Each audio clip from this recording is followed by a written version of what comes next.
কক্সবাজার পৃথিবীর দীর্ঘতম সমুদ্র সৈকত, বাংলাদেশের সবচেয়ে জনপ্রিয় ভ্রমণ গন্তব্য। আজকের এই ব্লগটিতে আমরা দেখব কক্সবাজার বিখ্যাত সেই সমুদ্র সৈকত, কলাতলি, লাবণী এবং ইনানি সি বিচ। আরও দেখব হিমছড়ির পাহাড়, সুস্বাদু সি ফুড এবং শুটকির বাজার। বাংলাদেশের দক্ষিণ পূর্ব উপকূলে অবস্থিত কক্সবাজার পৃথিবীর দীর্ঘতম সমুদ্র সৈকত।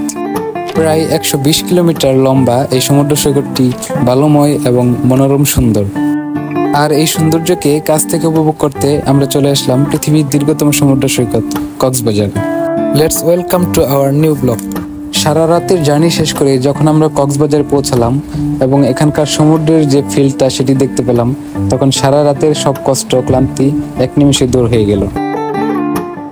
এখন আমরা যাচ্ছি আমাদের হোটেলে।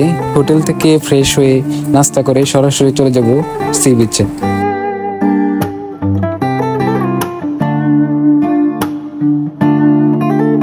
হোটেলে ফ্রেশ হয়ে নাস্তা শেষ করে এখন আমরা চলে আসলাম ডলফিন মোড়ে। আমরা যাচ্ছি কলাতলি বিচে আজকের সূর্যাস্তটা দেখার জন্য।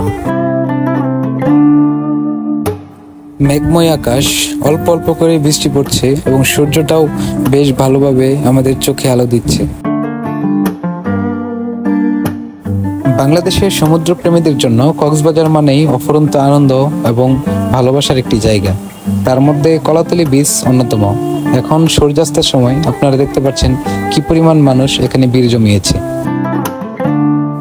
কক্সবাজার আসলে সন্ধ্যার সময় এই কলাতলি বিচেই সবচেয়ে বেশি ভিড় হয়, কারণ সন্ধ্যার সময় সূর্যাস্তের যে সময়টা, সূর্য ডুবার যে মুহূর্ত, সেটি এই কলাতলি বিচ থেকেই খুব সুন্দরভাবে উপলব্ধি করা যায় এবং দেখা যায়। সন্ধ্যার এই সময়টাতে কলাতলি বিচের পরিবেশটা একটু অন্যরকম আলাদা, কারণ মনে হচ্ছে সূর্যটা যেন ঠিক সমুদ্রের মধ্যে হারিয়ে দিতে চাচ্ছে। পরিবেশটা এত সুন্দর দেখে মনে হচ্ছিল সময়টা এখানে থমকে গেলে মন্দ হতো না। কলাতলি সি বিচ এটা একটা শুধু জায়গা নয়, এটা একটা আবেগের নাম। এখানে সকালটা শুরু হয় সুন্দর ঢেউয়ের শব্দে এবং শেষ হয় পড়ন্ত সূর্যের লাল রঙে।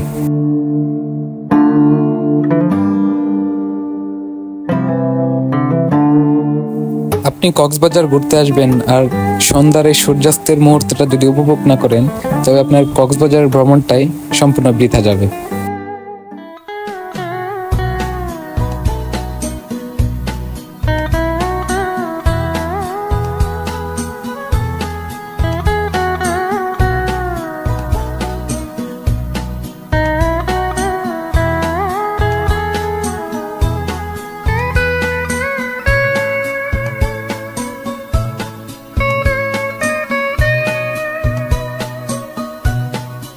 পরন্ত সন্ধ্যায় তারা স্পিডবোটগুলোকে তুলে নিয়ে যাচ্ছে, কারণ রাতের বেলা স্পিডবোট পানিতে চালানো সম্ভব নয়। কক্সবাজার যারা আমরা ঘুরতে আসি তাদের যত্রতত্র ময়লা ফেলা উচিত নয়, কারণ এতে পরিবেশ নষ্ট হচ্ছে।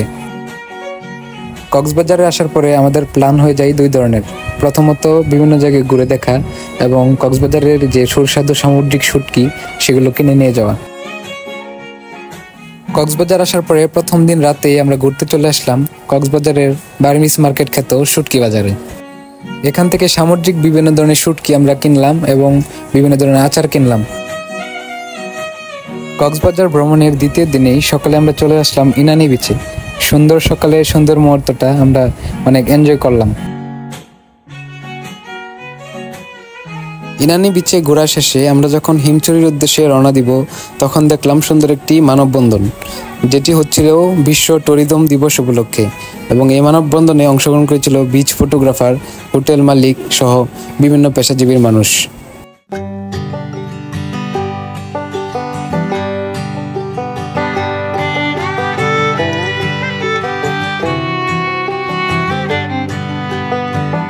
এখন আমরা চান্দের গাড়ি করে যাচ্ছি মেরিন ড্রাইভ রোডে। মেরিন ড্রাইভ হচ্ছে বাংলাদেশের অন্যতম সুন্দর রাস্তাগুলোর মধ্যে একটি। আমরা এখন আছি মেরিন ড্রাইভ রোডে। আমাদের হাতের বাম পাশে বড় বড় পাহাড় এবং ডান পাশে সমুদ্র। আল্লাহর কি সুন্দর অপরূপ সৃষ্টি।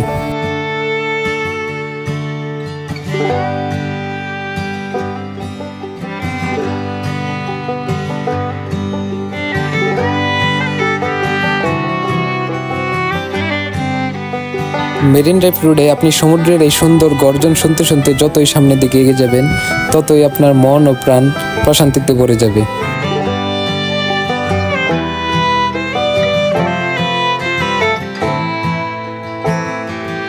মেরিন ড্রাইভ রোড দিয়ে আমরা হিমছড়ি যখন যাচ্ছি, তখন আমাদের পথিমধ্যে এই সুন্দর ব্রিজটি পড়লো।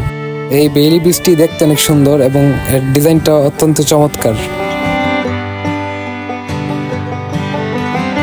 মেরিন ড্রাইভের এই রাস্তাটিকে বাংলাদেশের সবচেয়ে সুন্দর রাস্তা বললেও ভুল হবে না, কারণ হাতের পাশে পাহাড়, ডান পাশে সমুদ্র, যত দূর চোখ যায় শুধু পানি আর পানি, এবং সমুদ্রের গর্জন মিলে এই রাস্তার পরিবেশটাকে আরো অনেক সুন্দর করে তুলেছে।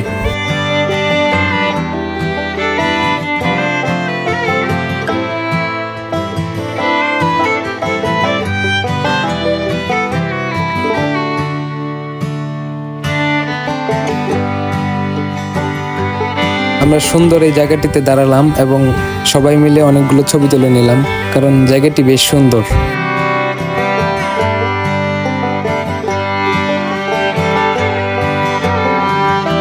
আজকের ওয়েদারটা দেখুন কত সুন্দর, পরিষ্কার আকাশ। তবে সমুদ্রতে 3 নম্বর বিপদ সংকেত চলতেছে নিম্নচাপের কারণে। তবে মাশাআল্লাহ আজকের পরিবেশটা দেখতে বেশ সুন্দর লাগছে। যদি আপনারা মন থেকে প্রশান্তি পেতে চান, তবে এরকম পরিবেশে ঘুরতে আসা ছাড়া কোনো উপায় নেই। এখন আমরা আছি হিমছড়িতে। এখান থেকে টিকিট সংগ্রহ করে আমরা সরাসরি পাহাড়ের উপর চলে যাচ্ছি। শুনেছি হিমছড়ি পাহাড়ের উপর থেকে সমুদ্রকে আরো সুন্দরভাবে অনেক বড় করে দেখা যায়। সেটি দেখার জন্যই আমরা এখন সরাসরি পাহাড়ের উপরে চলে যাচ্ছি। মাশাআল্লাহ, আল্লাহর সৃষ্টি অপরূপ সুন্দর। হিমছড়ি পাহাড়ের উপর থেকে সমুদ্রের নীল জলকে আরো সুন্দরভাবে বোঝা যাচ্ছিল। আল্লাহর এই সুন্দর সৃষ্টিগুলোকে দেখার জন্য আপনাকে ঘর থেকে বের হতে হবে, কারণ আপনি হয়তো টাকা জমাতে পারবেন, কিন্তু একটা সময় পরে মন চাইলেও আর ঘুরতে যেতে পারবেন না। তাই সময় থাকতে আজই বেরিয়ে পড়ুন। এখন আমরা নেমে যাচ্ছি হিমছড়ি পাহাড় হতে। এখান থেকে ঠিক কতটা নিচু এটা ক্যামেরাতে হয়তো বা ভালোভাবে বোঝা যাচ্ছে না, তবে এখানে আসলে সেটা উপলব্ধি করতে পারবেন। হিমছড়ি পাহাড় হতে নামার এই রাস্তাটা বেশ সরু, এখান দিয়ে উঠতে হয় আবার এখান দিয়ে নামতে হয়, তবে এখান দিয়ে নামাটা বেশ ঝুঁকিপূর্ণ।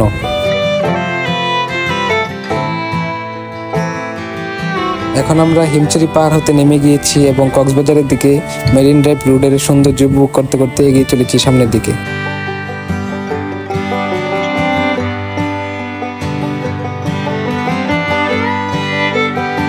আমরা প্যারাসেলিং করার জন্য প্যারাসেলিং পয়েন্টে চলে আসলাম, তবে আমাদের জন্য দুর্ভাগ্য, সমুদ্রের 3 নম্বর বিপদ সংকেত থাকার কারণে আমরা কেউ প্যারাসেলিং করতে পারবো না আজকে। গভীর সমুদ্রে নিম্নচাপ থাকার ফলে সমুদ্র বেশ উত্তাল, যার জন্য এখানে 3 নম্বর বিপদ সংকেত চলতেছে। এই জন্য প্যারাসেলিং আপাতত বন্ধ আছে। তবে প্যারাসেলিং করতে না পারলেও উত্তাল এই সমুদ্রের পাশ দিয়ে হাঁটতে বেশ ভালো লাগছিল। সমুদ্রের ঢেউগুলো গর্জন করতে করতে আপনার পায়ের কাছে এসে সুন্দর করে পা ধুয়ে চলে যাচ্ছিল। সবাই জীবনে একবার হলেও সময় করে কক্সবাজার ঘুরে যাবেন আর দেখে যাবেন আল্লাহর সৃষ্টি কতটা সুন্দর। সবাইকে অসংখ্য ধন্যবাদ আমার এই ভিডিওটি দেখার জন্য। আজকে এই পর্যন্তই, দেখা হবে নতুন কোনো ব্লগে, নতুন কোনো ভিডিওতে। সবাই ভালো থাকবেন। আসসালামু আলাইকুম।